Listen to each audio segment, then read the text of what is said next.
मेरे कदम शीश नवा, मेरे कदम शीश नवा, इस तेरी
अगर खुदावंद ने किसी की जिंदगी में कोई भी काम किया है, अगर किसी की जिंदगी में कोई टेस्टिमनी है, तो वो प्लीज इस जगह पे आकर शेयर कर सकते हैं।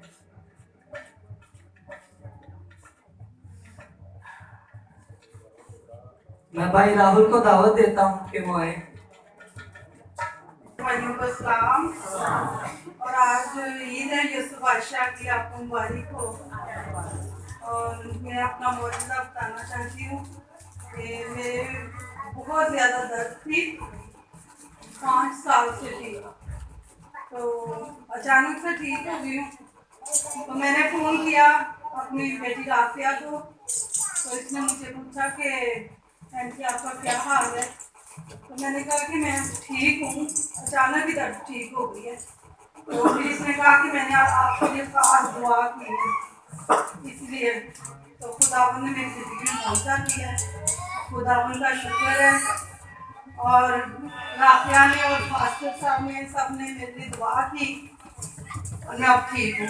खुदावंद का शुक्र है। हालेलुया। सब बहन भाइयों को मेरी तरफ से मसीह में सलाम कबूल हो।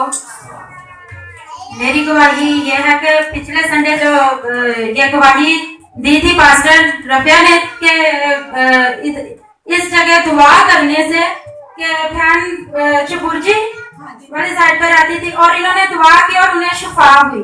जब मैंने सुना तो मैंने भी इस जगह खड़े होके अपने वालिद साहब के लिए दुआ की, जिनके दिल के जो 3 बाल है वो बंद हैं और एक जो है वो ठीक है।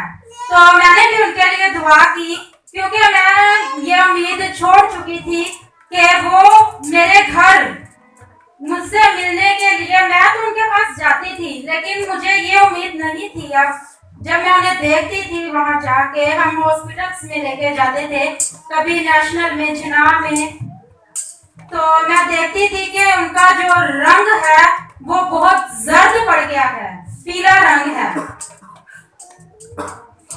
और बीपी जो है वो शूट कर जाता था 200 से भी ऊपर, और शुगर जो है वो उन्हें हैवी किस्म की है, पाँव पे शुगर के जख्म है। तो मैं ये उम्मीद छोड़ चुकी थी कि वो मेरे घर मुझसे मिलने के लिए आएंगे। मुझे मुझे ये सोच आती थी कि वो जो उन्होंने चक्कर लगाया एक, बस वो आखिरी था शायद। लेकिन जब मैंने ये गवाही सुनी कि उन्होंने दुआ की है और इस जगह खड़े होकर दुआ करने से शिफा हुई है, तो मैंने भी दुआ की। तो जब मैंने संडे को दुआ की है, तो संडे के 2 दिन बाद मेरे पापा मेरे घर आए, खुद चल के, किसी के साथ नहीं।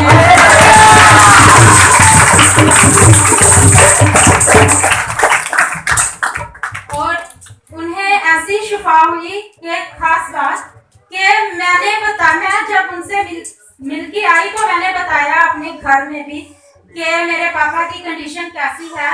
वो बस उन्हें पेशेंट कह सकते हैं कि वो पेशेंट हैं।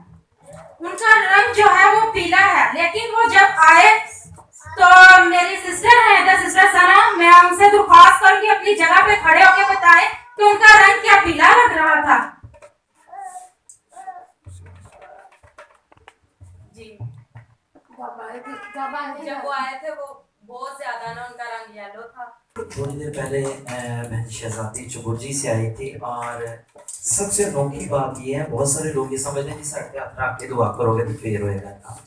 नहीं, आप जब यहाँ पर दुआ करते हैं तो खुदावंद अपनी कुदरत को जाहिर करता है। आमीन। पादरी से भी इम्पोर्टेंट हस्ती एक है और वो है खुदावंद, जो आपकी दुआ को सुनता है। पादरी पर डिपेंड करने से बेहतर है खुदा पर डिपेंड करें।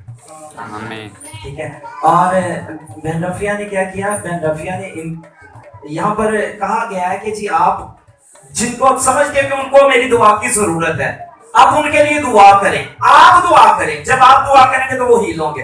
और बहन ने बताया, कहती कि मैंने दुआ की है आंटी के लिए, और 2 दिन के बाद जब बात हुई तो वो कहती अचानक से दर्द खत्म हो गया और बहन शहजादी आज आके दुआई दे रही है।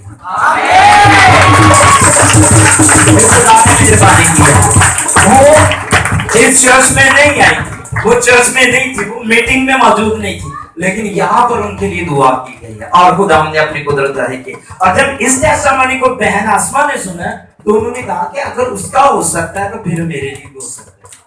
आमीन आमीन आमीन। और इन्होंने जब दुआ की अपने डैडी के लिए, अपने पापा के लिए, तो वो भी खुदा के नाम से उसको उनकी जिंदगी में भी जलाल जाहिर हुआ। आमीन आमीन। और याद रखिएगा इन दोनों की जिंदगी में जलाल खुदा का जाहिर हो सकता है तो फिर आपकी जिंदगी में भी हो सकता है। आमीन आमीन। अपनी लाइफ में खुदा को अहमियत दें। जब आप उसको अहमियत देंगे तो वो आपकी जिंदगी में हमेशा मौजूद रहेगा। आमीन।